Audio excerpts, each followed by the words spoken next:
भाई हमारे साथ चंद्रमोहन शर्मा है, मैं उनके पास चलूंगा, लेकिन उसके पहले कांग्रेस के राष्ट्रीय अध्यक्ष मल्लिकार्जुन खड़गे ने कुछ कहा है, एक बार उसे सुनते हैं। सरदार पटेल ने आरएसएस पर जो प्रतिबंध लगाया था वो भारत के धर्मनिरपेक्ष और लोकतांत्रिक स्वरूप की रक्षा के लिए था। उन्होंने किया। जो नेता देश के हित में ये आरएसएस को प्रतिबंध किया और ये सारी चीजें किताबों में भी आ चुकी थी, लेकिन उनको कोई इसका असर नहीं है। मुझे चंद्रमोहन शर्मा जी से जाना था, लेकिन नमन मलिक आ गए हैं। तो कांग्रेस के राष्ट्रीय अध्यक्ष ने बड़ा विषय उठाया है। वो कहते हैं कि साहब, अगर बीजेपी इतना ही मानती है सरदार पटेल को तो सबसे पहले आरएसएस पर बैन लगाना चाहिए। रमन मलिक जी, आपकी प्रतिक्रिया। देखिए, खैराती लाल क्या बोलते हैं, मेरे को उससे कोई फर्क नहीं पड़ता। जो खैरात पे अध्यक्ष बना हो उसकी बातों से कुछ होना नहीं चाहिए, क्योंकि वो वही बीन बजाएगा जो फिरंगी सरकार बजवाएगी। तो इसके लिए मैं कुछ नहीं बोलता, क्योंकि इतिहास का ज्ञान अधूरा रख के देश की हानि करने वाले कांग्रेसी बहुत सारे हैं। देखिए, जब बात होती है कि सरदार पटेल ने देश में आरएसएस के ऊपर बैन लगाया था, वो प्राइमा फेसी एक बारी इसलिए लगाया गया था क्योंकि देश के हालातों को संभालना पड़ना था। और उसकी वजह क्या थी कि जब महात्मा गांधी की मृत्यु हुई, उनका गोली मार के हत्या करी गई नाथूराम गोडसे, जो कि हिंदू महासभा के व्यक्ति थे। जब उन्होंने ये हत्या करी तो उसके बाद उनकी जाति के जो ब्राह्मण थे उनका नरसंहार कांग्रेस के लोगों ने महाराष्ट्र में करा। तो इस देश के अंदर जब एकता लाने की जरूरत थी, उस तरफ उस समय भी जातिवाद विभाजन करें, और उसकी जैसे 1984 में एक पर्टिकुलर सेक्ट को लेकर काटा गया, सनातनी सेक्ट जो सिखों का था उसको काटा गया, वैसे ही उस समय ब्राह्मणों को काटा गया। तो ये कांग्रेस की एक पुरानी चाल चरित्र चेहरा है। तो मेरा ये मानना है, और इतिहास ये सजेस्ट करता है, कि वो बैन कहना लगाना उस समय देश के अंदर और विभाजनकारी गतिविधि ना हो। मेरे को ऐसा लगता है कि उस समय की परिस्थितियों को देखकर जो भी करना चाहिए था वो करा, और उसके बाद जो कोर्ट ने फैसला देना था वो दिया, और उसके उपरांत आरएसएस के ऊपर बैन हटा। ये वही कांग्रेस सरकार है जिसने कई बारी आरएसएस को, चाहे वो उनके नाम पे स्टैंप लॉन्च करनी हो, या वीर सावरकर के नाम पे स्टैंप लॉन्च करनी हो, या आरएसएस के परेड 1962 के युद्ध के बाद करानी हो, वो भी करी। तो पहले तो जो डाइकोटमी इनके अपनी सोच विचारों में है उनको दुरुस्त कराना चाहिए, क्योंकि बोलते हैं यथा राजा तथा प्रजा। तो जैसे गांधी परिवार के मस्तिष्क है और उनकी बुद्धिमता है, वैसे ही अध्यक्ष आया हुआ जिसको यही नहीं पता कि उनके इतिहास में उनके जो संस्थापक थे उन्होंने क्या क्या करा है, कैसे कैसे करा है। तो अगर ये डाइकोटमी उनके दिमाग में, उनके सोचने के विचार में चलती रहेगी तो उसमें हमारा कोई कसूर नहीं है, ना हमारी कोई योगदान है। तो ये तो एक विषय ऐसा है कि राहुल गांधी जी भी हंसाते हैं, खड़गे जी भी हंसाते हैं, चाहे वो 55 का बचपन हो या वो 85 का बचपन हो, दोनों एक जैसे हैं, उसमें कोई बात नहीं। चंद्रमोहन जी, 55 का बचपन या फिर 88 का बचपन, और दोनों हंसाने का काम कर रहे हैं, इस बात का जिक्र रमन मलिक साहब कह रहे हैं। देखिए मनोज जी, मैं उम्मीद करूंगा कि मैंने बड़े हौसले के साथ और बड़ी गंभीरता के साथ अपने भाजपा के मित्र की बात सुनी है, क्योंकि मैं जो बोलूंगा कुछ जलन होगी तो उम्मीद करूंगा बीच में डिस्टर्ब नहीं करेंगे। देखिए, बिल्कुल आपने बचपन और बुढ़ापे की बात करी। आप, हमारा बचपन और हमारा बुढ़ापा आपके 58 साल की छाती से बहुत अच्छा है। जो 58 इंच की छाती ट्रंप के आगे नतमस्तक हो जाए। 58 नहीं 56 चंद्रमोहन जी। अरे मैंने तो बढ़ाया ही है मनोज जी, बढ़ा अच्छा, आपने बढ़ा दिया, बढ़ा दिया है। ठीक है ठीक है। 56 और 58 से बहुत अच्छी है कि जो घर में गरजे और बाहर जाके नतमस्तक हो जाए और ट्रंप के आगे कुछ ना कह पाए। ये आपकी सारी बातों का जवाब है। इसलिए मेरा 88 और मेरा जो आप शब्द इस्तेमाल करते हो वो उससे बहुत अच्छा है कि कम से कम मेरी देश की पूर्व प्रधानमंत्री जब गढ़ती थी तो उसको आयरन लेडी कहा जाता था, दुर्गा कहा जाता था, और पेड़े आने के बाद खड़े रहते थे, ट्रंप की तरह हुंकार मारते थे, और देश के प्रधानमंत्री 56 इंच की छाती रखने के बाद भी कितने इंच के छोटे हो गए मुझे नहीं पता, क्योंकि मजबूर हूं, मेरे देश के प्रधानमंत्री है। अब मुद्दे पे आता हूं। बहुत देर बाद याद आई आपको सरदार पटेल की इन विषयों की। पहले तो आज ये डिसाइड कर लेना रमन मलिक जी, और देश के प्रधानमंत्री से और अपने गृह मंत्री से पूछ लेना कि वो सरदार पटेल को अपना अनुयायी मानते हैं कि नहीं, या वो सरदार पटेल की हर कथनी के प्रति अनुयायी हैं या नहीं। तो उस मूर्ति और उस स्टैचू को जो देश के नेता का आपने लगाया, उसके चरण में खड़े होकर नतमस्तक करना, ये मेरा प्रश्न है बड़ा गंभीर। क्योंकि अगर आप सरदार पटेल की विचारधारा से सहमत हो और ये बात मानते हो कि आप सरदार पटेल की विचारधारा से सहमत मानते हो, तो जो खड़गे जी ने कहा वो कथन है जो सरदार पटेल ने आरएसएस के लिए कहे कि जब देश के राष्ट्रपिता को एक आतंकवादी नथुराम गोडसे ने छाती पे गोली मारी, जिसने देश की आजादी के लिए अपने को न्यौछावर किया, और उसकी स्टैचू के नीचे खड़े होकर आज देश के प्रधानमंत्री फिर विभाजन की लकीर खींचते हैं, जो कि मौलिक समानताएं, राष्ट्रीय एकता, समूहता, एकता और भारत के सिद्धांत पर आधारित है, जो भारत का अभिन्न अंग है। कश्मीर, जिसको एक नेता जवाहरलाल नेहरू कहते थे जो आंखों का तारा है, और एक जो सरदार पटेल थे वो कहते थे कि वो भारत का अभिन्न अंग है। आपने आज उन नेताओं की भी बेइज्जती करी और देश के 145 करोड़ जनमानस की बेइज्जती करी है।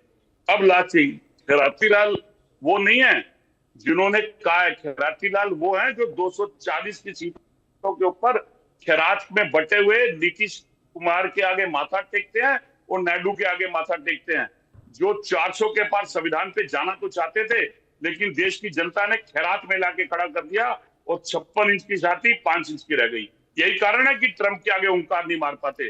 और कभी सोच के मत बोलना चंद्रमोहन शर्मा बैठा और मेरे किसी नेता के बारे में अपशब्द बोलोगे तो उससे कहीं ज्यादा रिएक्ट मारूंगा। और दूसरा विषय, सरदार पटेल के चरणों में खड़े होकर भी अगर भाजपा के नेता देश की राजनीति को ना समझ पाए तो उनकी अज्ञानता और उनकी मूर्खता है, क्योंकि जिस नेता ने 562 रियासतों को इकट्ठा कर और देश के प्रधानमंत्री, पूर्व प्रधानमंत्री का समानता करते हुए यूएनए में भी पाकिस्तान के युद्ध की आवाज उठाई, ठीक उसी तरह से काबिलों के प्रति भी आवाज उठाई। विपिन जी, आपने दोनों क्या हो तो मैं जवाब दे दूं इनका। क्या आपके पंडित जी जरा रुक जाओ, आप जवाब सुनो। चंद्रमोहन जी जवाब दे रहे हैं, तालमेल है। एक बारी जवाब सुनो पंडित जी, बहुत देर होगी, दे दीजिए। मंत्र पूरा बांचना सीखो, अधूरा मंत्र बांच के पंडित अच्छा नहीं होता। अब बात सुनो।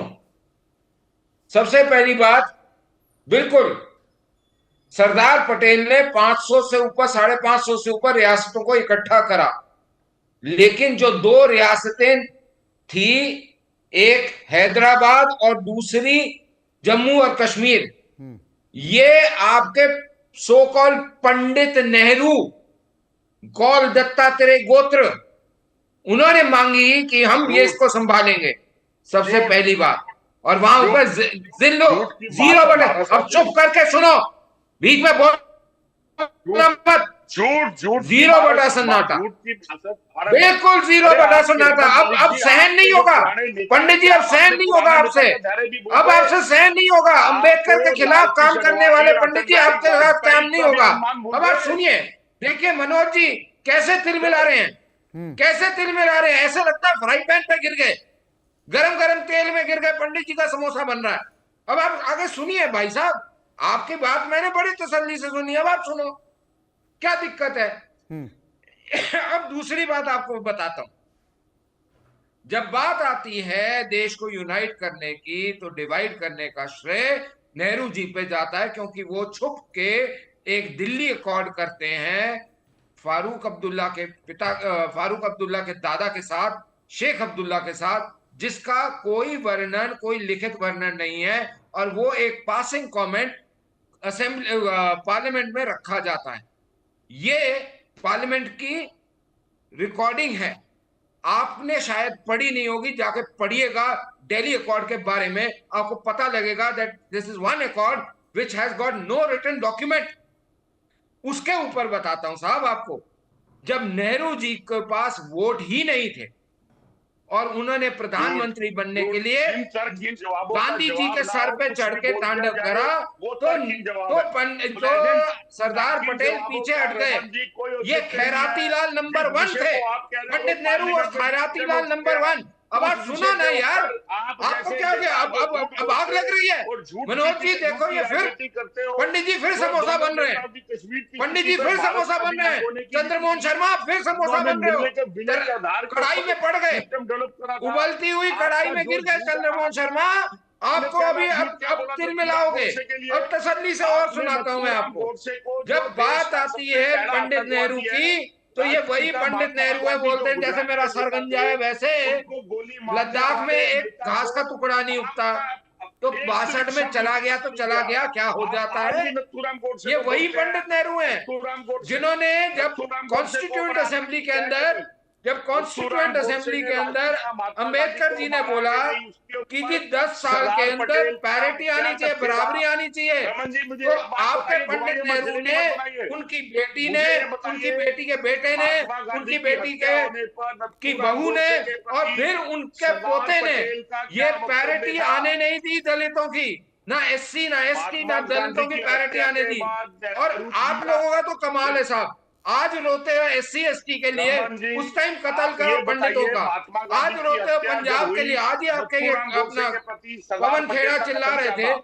तो आज रोते हो कथन क्या पंजाब था? के लिए और उस अरे टाइम मारते पोपटों हो की तरफ से पंजाबियों मुझे को। कोई फायदा नहीं तो है। ये जो आपका पोपटों की दोगलापन है तरफ ना, से चाल मुझे कोई चरित्र फायदा और नहीं चेहरा, है। ये सामने आता है। आप एक आप ये मेरे को भ्रष्ट पार्टी बताइए हो, कि भारत भ्रष्ट के पार्टी यूनिटी के नेता लिए हो, और आप भारत झूठ की फैलाते जमीन हो कम ना हो, इसके और लिए झूठ क्या की करा गांधी करतूतें करते परिवार हो। ने? इतिहास कुछ को नहीं गोल करा। गोल कच्चा चीन बनाया के नहीं साथ था। जाके उन समझौता करा। एनसीईआरटी की जब किताबों के ऊपर वो साक्ष्य 1984 नहीं, क्या जरूरत 86 थी? 87 में राजीव गांधी गए हैं। मनोज जी ये बात सुनने वाली है।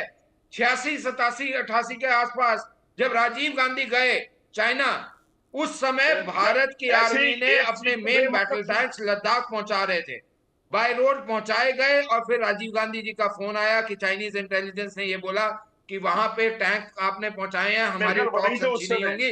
राजीव गांधी ने बोला और भारतीय सेना को टैंक्स वापस लाने पड़े और वो 6 महीने का प्रोसेस लगा। जब भारत वहां पे अटैक कर सकता था, उसके ऊपर दबाव बना सकता था, तो तोड़ने वाले राहुल गांधी जी के पिताजी, सोनिया गांधी जी के हस्बैंड राजीव गांधी थे। अब बताइए ये क्या है? ये विभाजनकारी नीतियां हैं, ये देश को चंद्रमोहन जी, खराब करने वाले लोग हैं। इन्होंने चंद्रमोहन देश जी को हर जवाब दे तरीके दीजिए, इस से बात का खराब जिक्र करा। कर रहे ये हैं, वो खट्टा है इतिहास जो की हर बहुत चीज सारी को झलकियों का फाड़ता है। जिक्र कर रहे हैं, उसके बाद में विपिन कोई शर्मा भी के पास आऊंगा, जवाब दे दीजिए। जो रमन मलिक जी जिन झूठों को साक्ष्य पर कर रहे हैं, एक भी साक्ष्य का प्रमाण रमन जी आप दिखा दे, मैं चुनौती देता हूं आपको। और आपकी सर मेरे पास तो है, आप मेरे को गलत साबित करके दिखा दो। चंद्रमोहन शर्मा खुला चैलेंज है, अभी भारत देख रहा है, खुला चैलेंज कर रहा हूं, भारत देख रहा है। एक भी बात जो मैंने बोली है उसको गलत साबित करके दिखा दो। मैं आपको खुला चैलेंज दे रहा हूं, पी चिदम्बरम, कपिल सिब्बल, अभिषेक मनु सिंघवी, सबको ले लो और एक भी चीज को झूठ करके दिखा दो, मान जाऊंगा। मैं मनोज जी आपके चैनल पे, आपके प्रोग्राम पे खुला चैलेंज दे रहा हूं। इनके पास जितने बड़े वकील है ना, जो इकोसिस्टम है सारा लगा के एक भी सच, एक भी चीज को झूठा साबित कर दे, एक भी चीज। ये झूठ बोलते हैं, कांग्रेस अपने आप झूठी है, क्योंकि कांग्रेस का आईएनसी जो है वो आईएनसी पहले सबमिट हो चुका था इलेक्शन कमीशन में, जब कांग्रेस को ने अपने आप को जनता दल में विलय कर दिया। और उसके बाद ये बाद में इंदिरा गांधी ने ये जो कांग्रेस आर है उसको एक लेजिटिमेसी देने के लिए ये आईएनसी का टैग जो है इलेक्शन कमीशन से वापस लिया। और ये वो लोग हैं जो एक बिना लॉ ग्रेजुएट को ये मुख्य न्यायाधीश बना देते हैं। तो ये देश के साथ क्या क्या करेंगे आप ये सोचिए। 200-500 सर आप झूठे हैं, मेरा खुला चैलेंज है आपको चंद्रमोहन शर्मा, एक भी चीज को सत्य जो मैंने बोली है उसको गलत दिखा दीजिए, मैं मान जाऊंगा, उसी दिन रिजाइन कर दूंगा हर जगह से। एक भी प्रश्न का जवाब अरे झूठ मत बोलो, सबसे पहले मुझे जो मैंने बोला है मैं खुला चैलेंज देता हूँ, खुला चैलेंज है आपको। मैंने दिया, एक हफ्ते का टाइम है, ले लो कितने वकील लेने हैं और साबित कर दो। एक झूठ, एक एक साक्ष्य भी नमन मलिक अगर आप दिखाएंगे आप तो एक हम आप भी तक चीज accept मेरी करेंगे। झूठ प्रूव लेकिन करके सब दिखा झूठ दो। देश अब के करें तो क्या करें? रमन मलिक साहब 15 कह रहे हैं लाख कि से मैं लेके खुला चैलेंज कर रहा हूं किसानों कि के आप ऊपर एक भी डबल चीज पे को झूठ झूठ बोलते साबित हो। कर दो। चंद्रमोहन जी कह रहे हैं मैं आप आपको अभिषेक मनु चैलेंज सिंह कर भी रहा ले हूं लो, कि आपने आप जिन कपिल बातों का सिब्बल जिक्र ले किया लो, है आप पवन उसका खेड़ा ले लो, एक भी सुरजेवाला ले लो, साक्ष्य हमें दिखा सारे दो। वकील लगा लो। सर्वे के दो सवाल हमने और पूछे। एक और सवाल हमने पूछा कि बीजेपी